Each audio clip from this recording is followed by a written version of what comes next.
मालिकेच्या पुढील काही येणाऱ्या भागांचे अपडेट जाणून घेऊया आपल्या आजच्या व्हिडिओमध्ये। चला तर मग प्रेक्षकांनो सुरुवात करूया।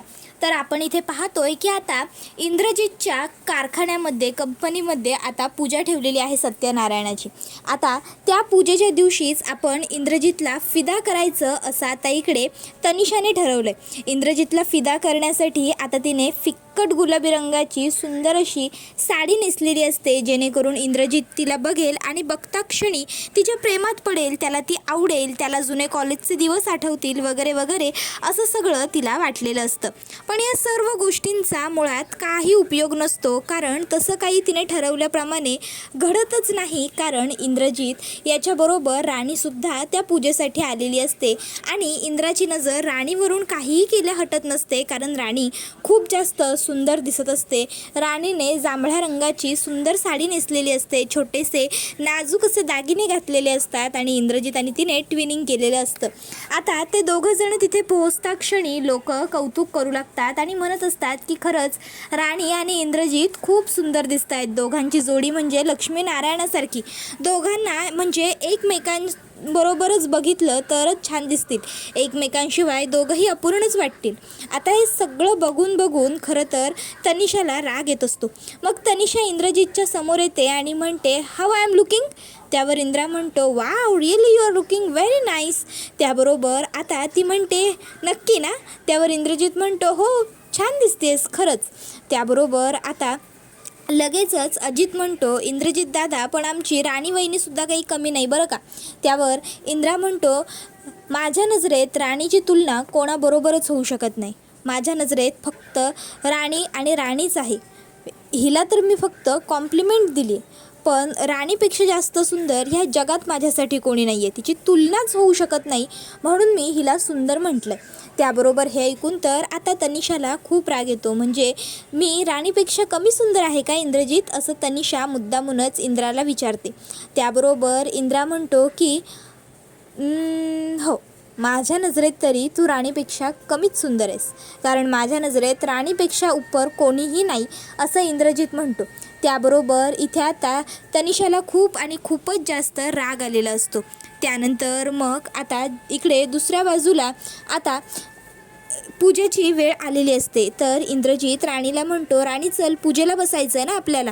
त्यावर राणी म्हणते इंद्रजित सर मला वाटतं की हा पूजेचा मान तुमच्याबरोबर माझा नाही तर तनिषा मॅडमचा आहे, त्यांच्यामुळे आपल्याला इकडे आपलं जे म्हणजे कंपनी आहे ती परत मिळवता आली।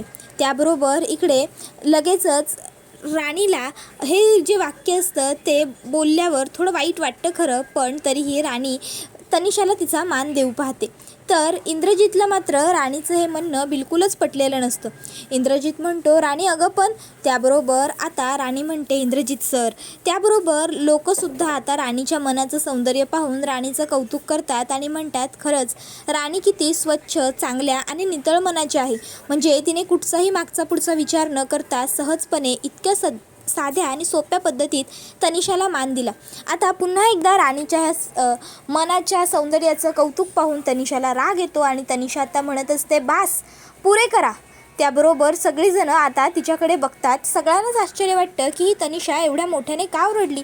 राणी म्हणते काय झालं तनिषा मॅडम तुम्ही का ओरडलात। त्यावर तनिषा म्हणते मी ओरडले ना हो अगं नाहीतर काय, तू उगाचच काहीही बडबडतीस राणी, पूजेचा मान मला कसा मिळणार, तू इंद्रजितची बायको आहेस ना, मग त्याच्याबरोबरचा पूजेचा मान फक्त तुझा आहे।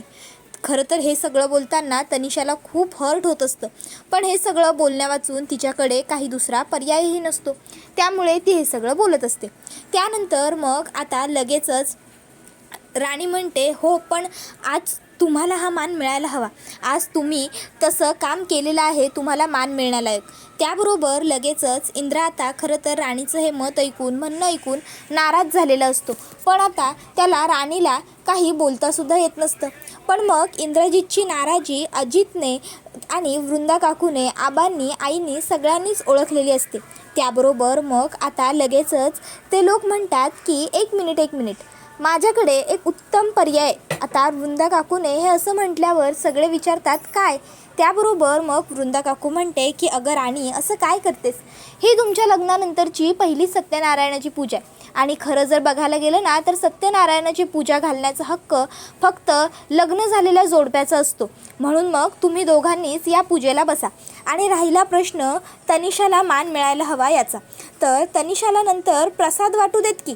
प्रसाद वाटणंसुद्धा खूप मोलाचं, पुण्याचं आणि महत्त्वाचं काम असतं.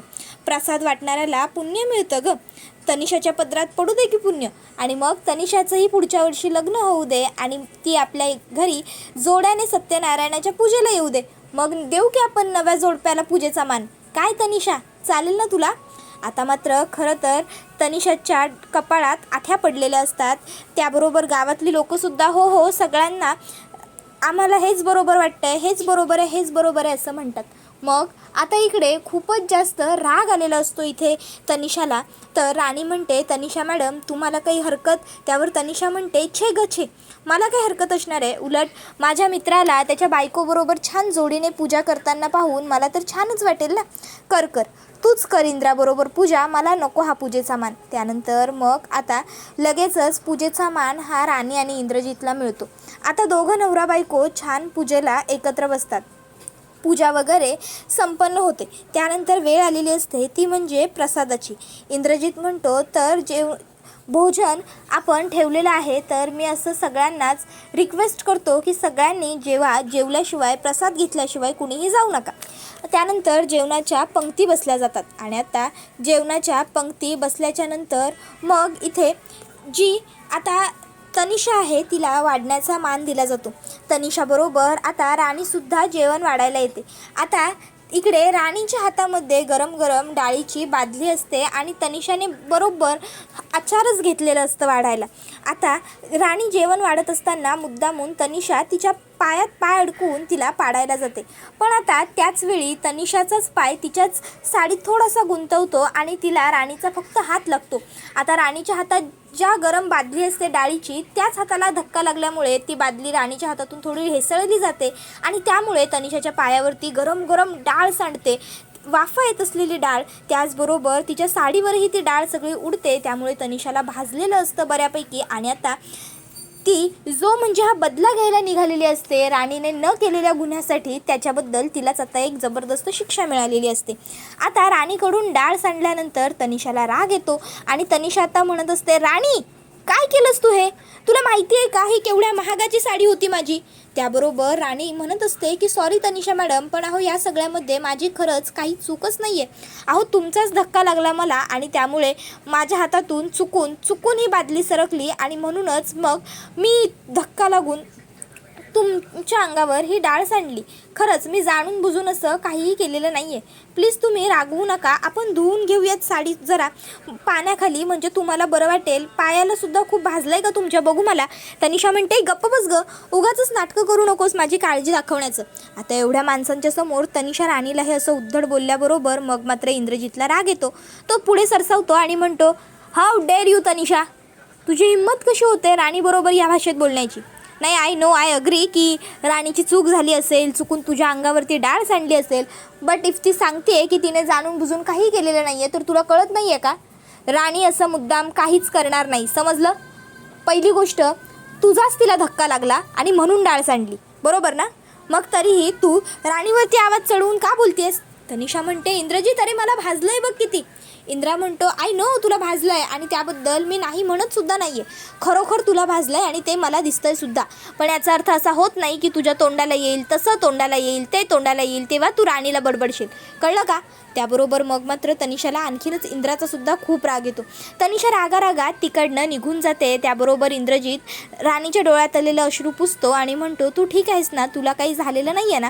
त्याबरोबर राणी आता नजरेनेच खुणावते नाही.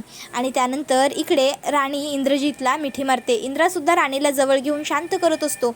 लांबून जात असलेली गाडीत बसलेली तनिषा हे सगळं बघते आणि तिचा आणखीन जास्त संताप होतो, चिडचिड होते. पण शेवटी तिच्याकडनं गपचूप निघून जाण्याशिवाय काहीही पर्याय नसतो आणि ती मात्र शांतपणे तिकडनं निघून जाते.